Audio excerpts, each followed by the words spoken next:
आशाएं और नई खुशियों के साथ हुई होगी। आज आप सभी से कुछ विशेष निवेदन करना चाहता हूं।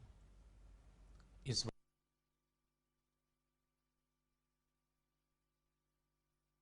वार्ता में कुछ गंभीर विषय, कुछ महत्वपूर्ण निर्णय आपसे साझा करूंगा। आपको ध्यान होगा कि जब आपने 2014 मई में हमें जिम्मेदारी सौंपी थी, तब विश्व की अर्थव्यवस्था में ब्रिक्स के संबंध में यह आम चर्चा थी कि ब्रिक्स में जो आई अक्षर है, जो कि आई अक्षर इंडिया से जुड़ा हुआ है, लोग कहते थे कि ब्रिक्स में जो आई है वो लुढ़क रहा है।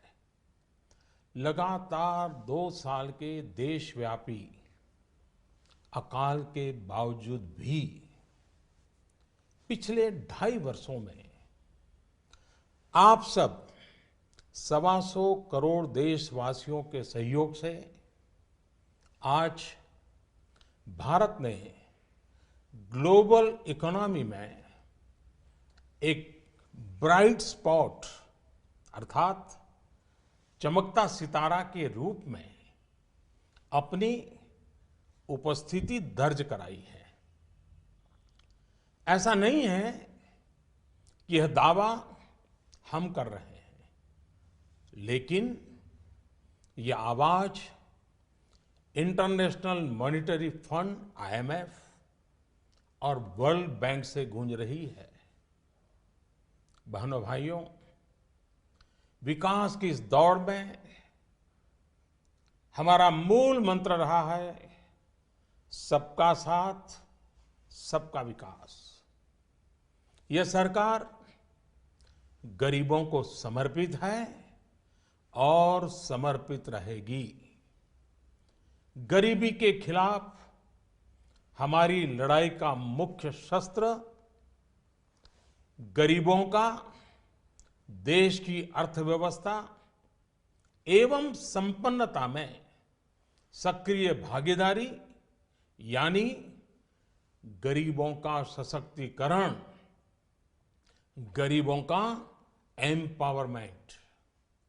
इस प्रयास की झलक आप लोगों को प्रधानमंत्री जन धन योजना, जन धन से जन सुरक्षा योजना, आर्थिक गतिविधियों के लिए प्रधानमंत्री मुद्रा ऋण योजना, दलित, आदिवासी और महिला उद्यमों के लिए स्टैंड अप इंडिया योजना, गरीबों के घर तक गैस का चूल्हा पहुंचाने के लिए प्रधानमंत्री उज्ज्वला योजना, किसानों की आमदनी सुरक्षित करने के लिए प्रधानमंत्री फसल बीमा योजना और प्रधानमंत्री कृषि सिंचाई योजना, उनको अपने खेतों से ही सही उपज पाने के लिए सॉइल हेल्थ कार्ड योजना और सही उपज का सही दाम पाने के लिए नाम अर्थात राष्ट्रीय कृषि बाजार योजना। इन सब में ये साफ नजर आता है कि सरकार गांव, गरीब, किसान को समर्पित है। मेरे प्यारे देशवासियों, पिछले दशकों में हम ये अनुभव कर रहे हैं कि देश में भ्रष्टाचार और काला धन, इन बीमारियों ने अपनी जड़ें जमा ली है और देश से गरीबी हटाने में ये भ्रष्टाचार, ये काला धन, ये गोरख धंधे सबसे बड़ी बाधा है।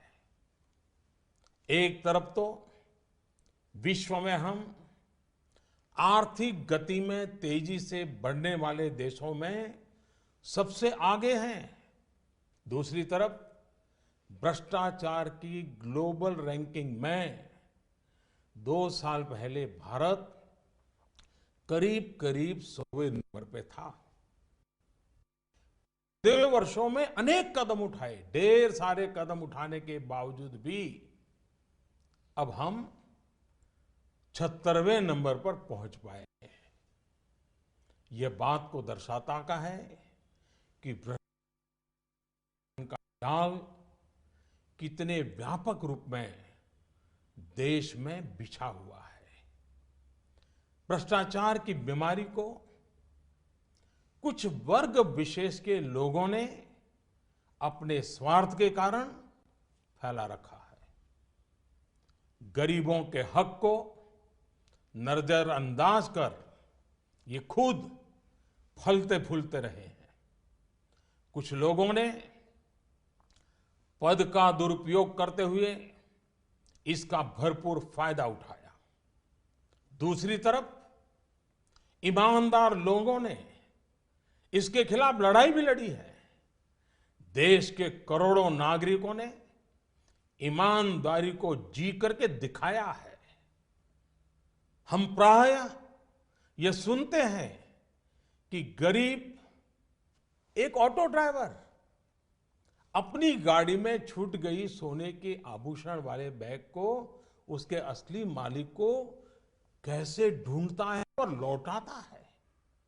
कई बार हम सुनते हैं कि कोई टैक्सी ड्राइवर यात्रियों का कुछ सामान अगर छूट जाता है, मोबाइल फोन रह जाता है, तो अपने खर्चे से उनको ढूंढने जाता है और पहुंचा देता है। अरे सब्जी बेचने वाला भी, सामान्य दुकानदार भी अगर ग्राहक से गलती से ज्यादा पैसे ले लिए तो उसको भी बुला करके लौटा देता है। मेरे प्यारे देशवासियों, इस बात का ये सबूत है कि हिंदुस्तान का सामान्य से सामान्य नागरिक ईमानदार है। लेकिन मेरे प्यारे देशवासियों, हर देश के विकास के इतिहास में ऐसे क्षण आए हैं जब एक शक्तिशाली और निर्णायक कदम की आवश्यकता महसूस की गई। इस देश ने यह वर्षों से महसूस किया है कि भ्रष्टाचार, कालाधन, जाली नोट और आतंकवाद ऐसे नासूर हैं जो देश को विकास की दौड़ में पीछे धकेलती है, देश को, समाज को अंदर ही अंदर खोखला कर देती है। मेरे प्यारे देशवासियों, आतंकवाद की भयानक तो कौन नहीं जानता है। कितने निर्दोष लोगों को मौत के घाट उतार दिया जाता है। लेकिन क्या आपने सोचा है कि इन आतंकियों को पैसा कहां से मुहैया होता है? सीमा पार के हमारे शत्रु जाली नोटों के जरिए, नकली नोटों के जरिए अपना धंधा भारत में चलाते हैं और यह सालों से चल रहा है। अनेक बार 500 और 1000 रुपए की जाली नोटों का कारोबार इसके करने वाले भी पकड़े गए हैं। लाखों करोड़ों की नोटें भी जब्त की गई हैं। बहनों भाइयों, एक तरफ आतंकवाद और जाली नोटों का जाल देश को तबाह कर रहा है, दूसरी ओर भ्रष्टाचार और काले धन की चुनौती देश के सामने बनी हुई है। हमने कार्य संभालने के तुरंत बाद भ्रष्टाचार और काले धन के खिलाफ लड़ाई की शुरुआत करते हुए अनेक प्रभावी कदम उठाए। जैसे काले धन की जांच के लिए सुप्रीम कोर्ट के पूर्व जज की अध्यक्षता में एसआईटी का गठन किया। विदेशों में जमा काले धन के लिए 2015 में मजबूत कानून बनाने का हमने काम किया।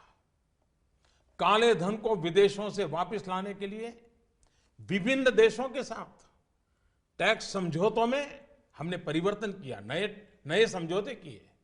अमेरिका सहित विभिन्न देशों के साथ सूचना आदान प्रदान, इंफॉर्मेशन एक्सचेंज करने का प्रावधान किया। भ्रष्टाचारियों की बेनामी संपत्ति को रोकने के लिए अगस्त 2016 में एक और मजबूत कानून, इन सारे कानून से एक बहुत बड़े चोर दरवाजे को बंद कर दिया गया।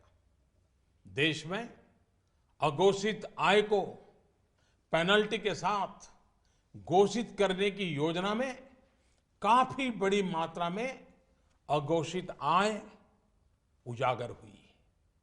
मेरे प्यारे देशवासियों, इन सारे प्रयासों से पिछले 2.5 साल में भ्रष्टाचारियों से करीब करीब 1.25 लाख करोड़ रुपया, ये कम रकम नहीं है, 1.25 लाख करोड़ रुपए का काला धन बाहर लाया गया है। ऐसे करोड़ों भारतवासी जिनके रग रग में ईमानदारी दौड़ती है, उनका मानना है कि भ्रष्टाचार, काले धन, बेनामी संपत्ति, जाली नोट और आतंकवाद के खिलाफ निर्णायक लड़ाई होनी चाहिए। कौन ईमानदार नागरिक ऐसा होगा जिसे अफसरों के घर बिस्तर के नीचे से या जगह जगह बोरियों में करोड़ों रुपयों पाने जाने की खबर से पीड़ा न होती हो। आज देश की मुद्रा व्यवस्था का हाल यह है कि देश में कुल सिक्कों और नोटों की जो मूल्य है, उसमें 500 और 1000 रुपया वाले नोटों का हिस्सा लगभग 80 से 90% तक पहुंच गया है। देश में कैश का अधिकतम सर्कुलेशन का एक सीधा संबंध भ्रष्टाचार से है। भ्रष्टाचार से अर्जित कैश का कारोबार महंगाई पर बड़ा असर पैदा करता है। इसकी मार गरीबों को झेलनी पड़ती है। इसका सीधा प्रभाव गरीब और मध्यम वर्ग की खरीदने की शक्ति पर पड़ता है। आपका भी स्वयं का अनुभव होगा। जब मकान खरीदने जाते होंगे, जमीन खरीदने जाते होंगे, तो आपसे जब सौदा होता होगा तब कहते होंगे कि कुछ धन चेक में लेंगे और ज्यादातर कैश में मांगी जाती होगी। ईमानदार व्यक्ति के लिए कुछ भी खरीदना, एक मध्यम वर्ग के व्यक्ति को घर भी खरीदना हो तो उसके पास काले धन नहीं है तो मुसीबत हो जाती है। तो उसके पास कैश के इस धंधे के कारण मकान, जमीन, उच्च शिक्षा, चिकित्सा, ऐसे अनेक सेवाओं को, उन वस्तुओं को, इन कारणों से उनकी मूल्य में कृत्रिम वृद्धि भी होती है, आर्टिफिशियल इंक्रीज होता है। भ्रष्टाचार से जमा किया गया धन हो या काला धन हो, ये दोनों बेनामी हवाला कारोबार को भी बल देते हैं। और हम जानते हैं हवाला का उपयोग आतंकियों ने हथियार की खरीद फरोख्त में भी किया है। चुनावों में काले धन के प्रभाव की चर्चा ये कोई नई बात नहीं है, वर्षों से हो रही है। बहनों और भाइयों, देश को भ्रष्टाचार और काले धन रूपी दिमक से मुक्त कराने के लिए एक और सख्त कदम उठाना जरूरी हो गया है। आज मध्यरात्रि यानी 8 नवंबर 2016 की रात्रि को 12 बजे से वर्तमान में जारी 500 रुपए और 1,000 रुपए के करेंसी नोट लीगल टेंडर नहीं रहेंगे। ये मुद्राएं कानूनन अमान्य होगी। 500 और 1,000 रुपए के पुरानी नोटों के जरिए लेन देन की व्यवस्था आज नहीं होगी। काले धन और जाली नोट के कारोबार में लिप्त देश विरोधी और समाज विरोधी तत्वों के पास मौजूद 500 रुपये, 1,000 रुपये के पुराने नोट अब केवल कागज के एक टुकड़े के समान रह जाएंगे। ऐसे नागरिक जो संपत्ति मेहनत और ईमानदारी से कमा रहे हैं, उनके हितों की और उनके हक की पूरी रक्षा की जाएगी। ध्यान रहे कि 100 रुपये, 50 रुपये, 20 रुपये, 10 रुपये, 5 रुपये, 2 रुपये और 1 रुपया का नोट और सभी सिक्के नियमित है और लेन देन के लिए उपयोग हो सकते हैं। उस पर कोई रोक नहीं है। हमारे यह कदम देश में भ्रष्टाचार, काला धन एवं जाली नोट के खिलाफ हम जो लड़ाई लड़ रहे हैं, सामान्य नागरिक जो लड़ाई लड़ रहा है, उसको इससे ताकत मिलने वाली है। इन दिनों में देशवासियों को कम से कम तकलीफ का सामना करना पड़े, इसके लिए हमने कुछ व्यवस्था की है। 500 और 1,000 रुपये के पुराने नोट 10 नवंबर से लेकर 30 दिसंबर 2016 तक आप अपने बैंक या डाकघर पोस्ट ऑफिस के खाते में बिना किसी सीमा के जमा करवा सकते हैं। आपके पास लगभग 50 दिनों का समय है।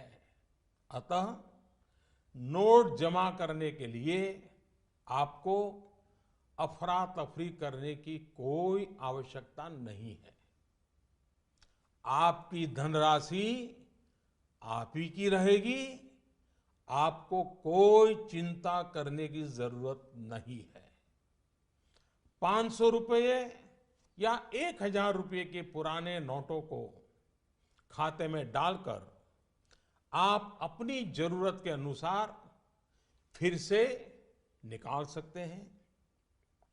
केवल शुरू के दिनों में खाते में से धनराशि निकालने पर प्रतिदिन 10,000 रुपया और प्रति सप्ताह 20,000 रुपये की सीमा तय की गई है। ऐसा नए नोटों की उपलब्धता को ध्यान में रखते हुए किया गया है। इस सीमा में आने वाले दिनों में वृद्धि कर दी जाएगी। खाते में जमा करने की सुविधा के साथ साथ एक दूसरी सुविधा भी दी जा रही है। तत्काल आवश्यकता के लिए 500 और 1,000 रुपये के पुराने नोटों को नए एवं मान्य नोट के साथ 10 नवंबर से 30 दिसंबर तक आप किसी भी बैंक या प्रमुख और उप डाकघर, हेड पोस्ट ऑफिस और सब पोस्ट ऑफिस के काउंटर से अपना पहचान पत्र जैसे कि आधार कार्ड, मतदाता कार्ड यानी कि voter card, passport, pan card इत्यादि सबूत के रूप में पेश करके आप नोट बदल सकते हैं। प्रारंभ में 10 नवंबर से 24 नवंबर तक 4,000 रुपया तक के पुराने 500 एवं 1000 रुपये के नोट बदले जा सकते हैं। 15 दिनों के बाद यानी 25 नवंबर से 4000 रुपये की सीमा में वृद्धि कर दी जाएगी।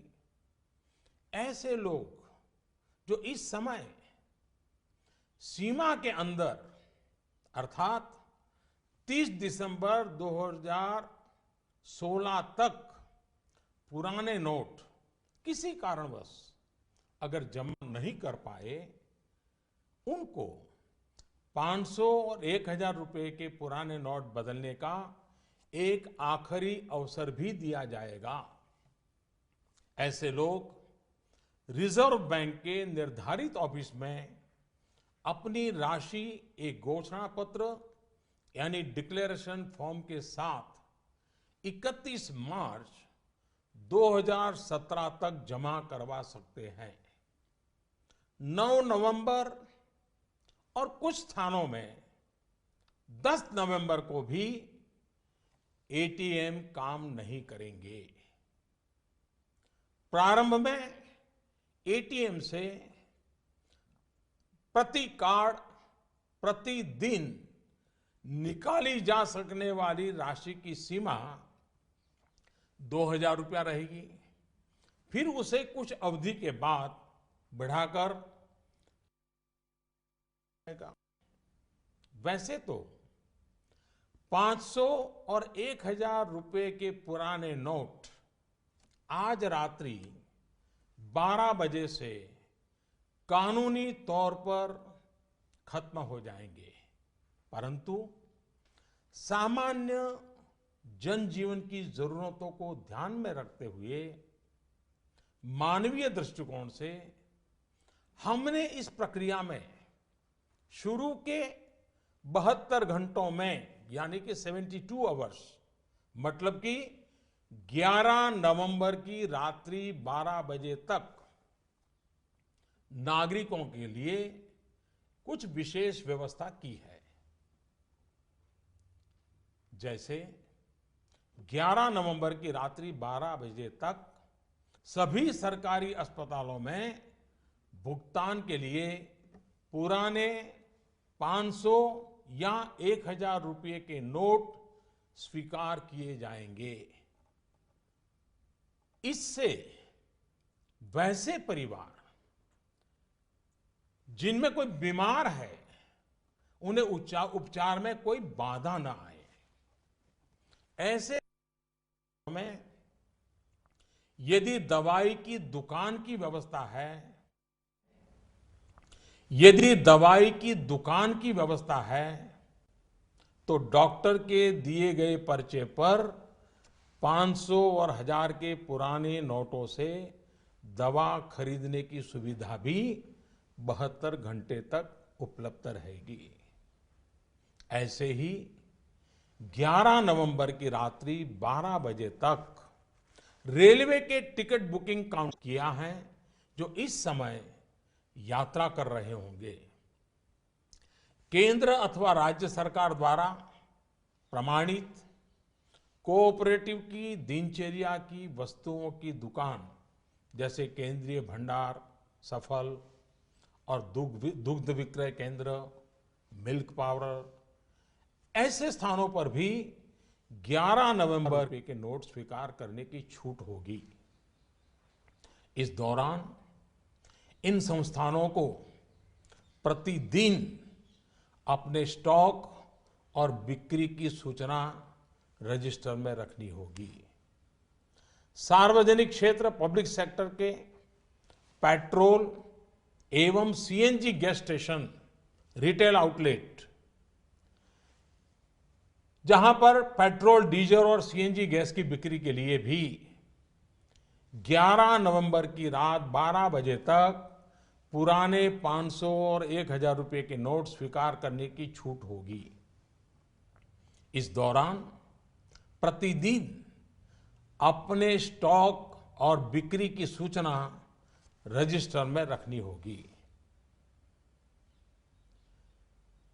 शवदाह गृह, स्मशान गृह, क्रेमेटोरियम ऐसी जगहों पर भी 11 नवंबर की रात 12 बजे तक पुराने 500 और 1000 रुपए के नोट स्वीकार करने की छूट होगी।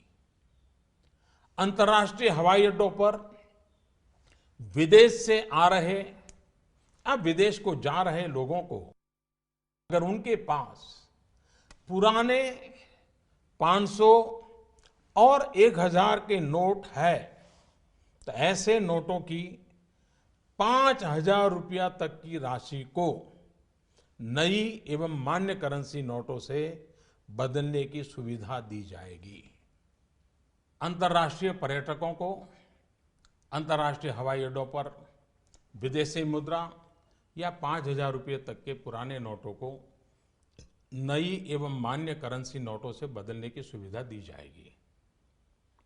इन सारी सुविधाओं के अलावा मैं यह स्पष्ट करना चाहूंगा कि इस पूरी प्रक्रिया में नॉन कैश लेन देन में, यानी चेक से पेमेंट हो, डिमांड ड्राफ्ट से पेमेंट हो, डेबिट या क्रेडिट कार्ड से पेमेंट हो अथवा इलेक्ट्रॉनिक फंड ट्रांसफर में कोई रुकावट नहीं आएगी। ये कारोबार पहले चलता था वैसा ही चालू रहेगा।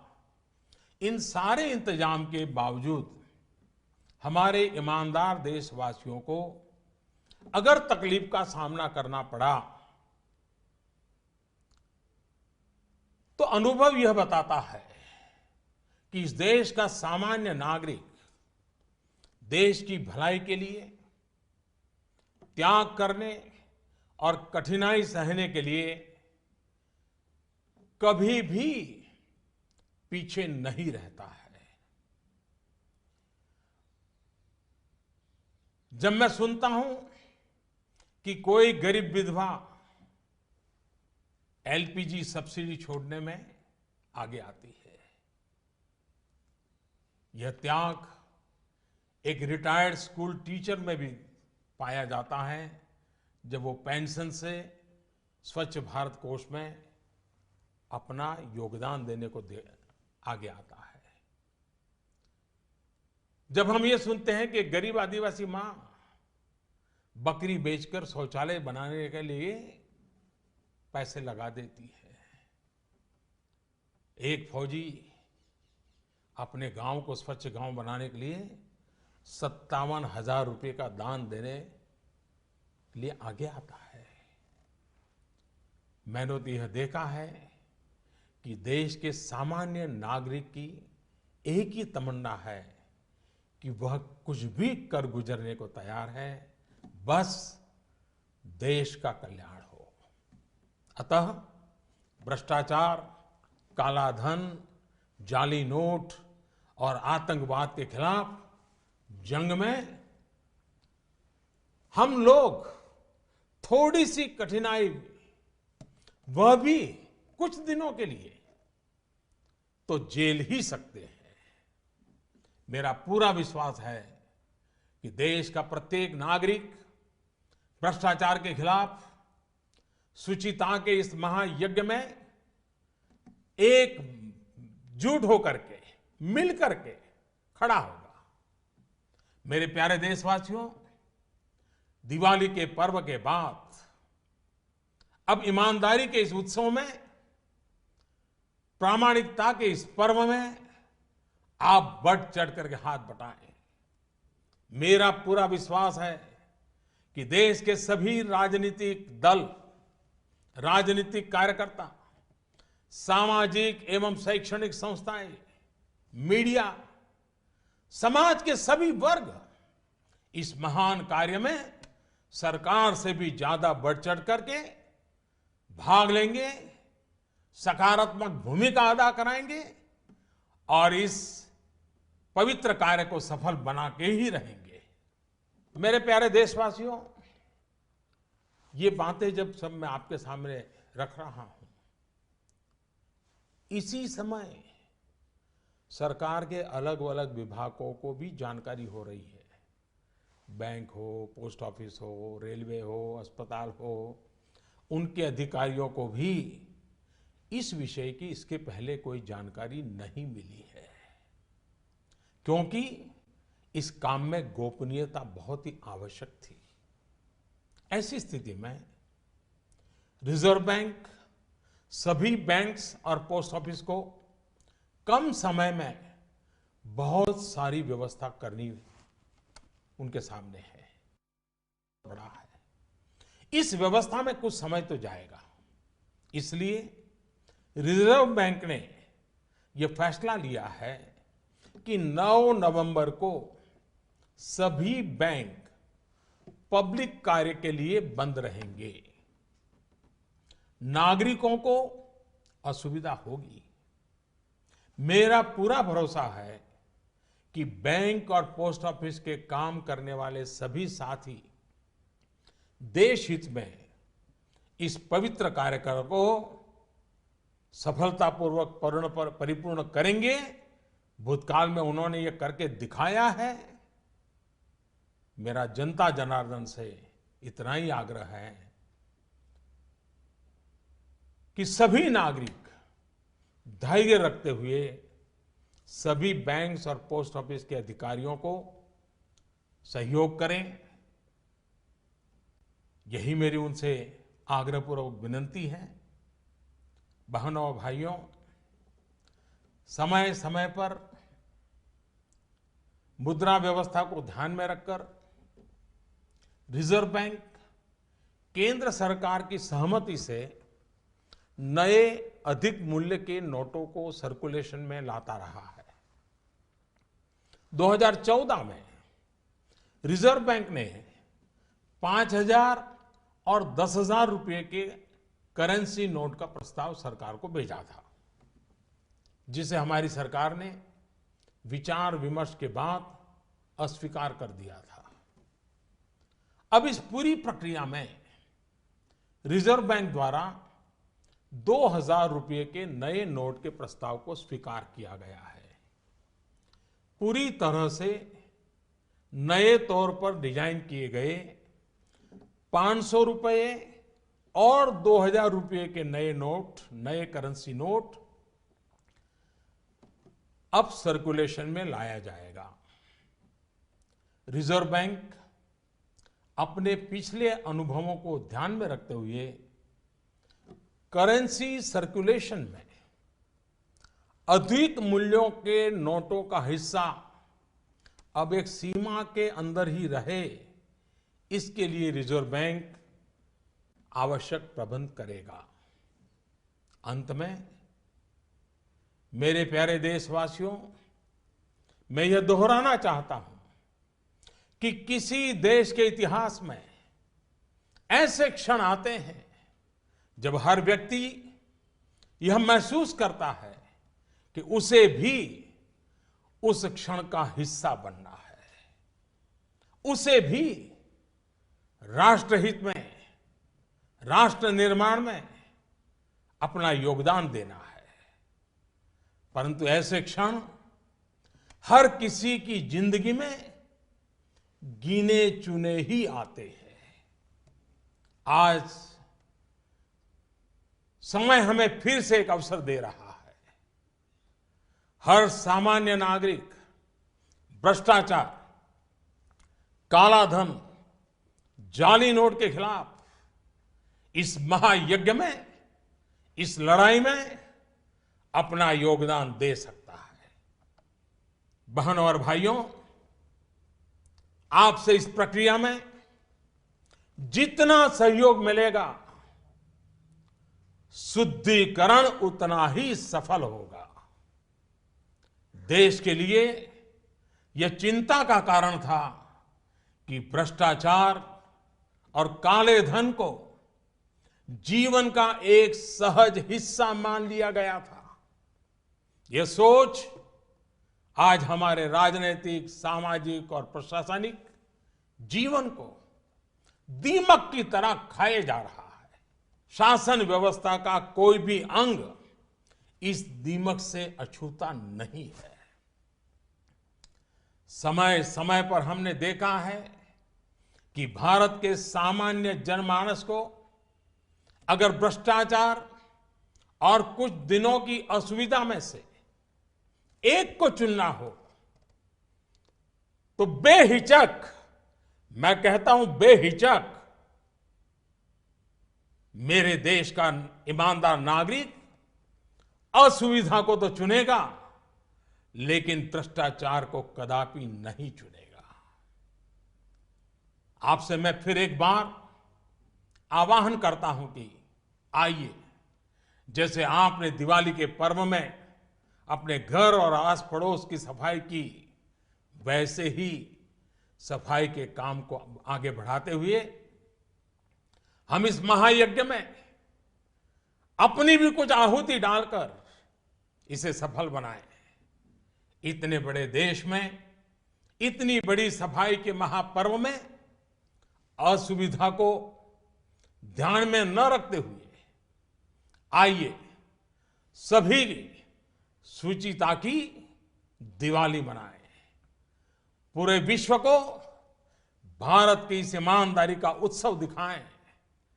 पूरे देश में प्रामाणिकता का पर्व मनाएं, जिससे भ्रष्टाचार पर लगाम लग सके, काले धन पर नकेल कस सके, जाली नोटों का खेल खेलने वालों को नेस्त नाबूद कर सके, जिससे कि देश का धन गरीबों के काम आ सके।